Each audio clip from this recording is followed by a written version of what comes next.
ఊర్లలో ఈ పాటికే ఫుల్ జోష్ ఉండాలి.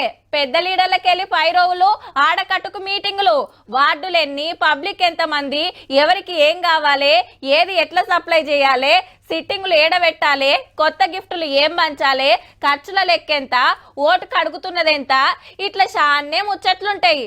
కానీ పల్లెలలో సప్పుడే లేదు. ఓట్ల టైం దగ్గర పడుతుంటే గా కుర్చీ దిక్కైతే చూస్తలేరుల్లా. ఎందుకో పాతోళ్ళని అడిగితే తెలుస్తుంది కానీ ఇక అస్సలు వార్తేందో చూడర్రి. తెలంగాణలో ఇంకో 200 కొత్త గ్రామ పంచాయతీలు చేయాలని డిసైడ్ చేసింది సర్కారు. ఆదిలాబాద్, ఆసిఫాబాద్, ములుగు జిల్లాల్లో ఎక్కువ రావచ్చునట. ఈ 3 సుత ఏజెన్సీ జిల్లాలు చిన్న చిన్న గూడాలు, తండాలను కలిపి గ్రామ పంచాయతీ చేస్తారట.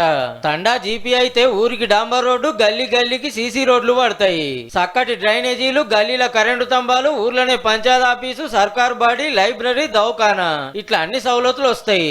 ఆల్రెడీ 12,769 పల్లెలు ఉన్నాయి. కొత్తవి కలుపుకుంటే 12,969 అవుతాయి. అయితే పాత సర్కార్లకు ఇట్లనే తండాలను ఊర్ల కింద మార్చిర్రు గాని కొత్త బంగ్లాలు కట్టుడు మారిస్తే ఇప్పటికీ కిరాయిలనే నడుస్తున్నాయి ఆఫీసులు.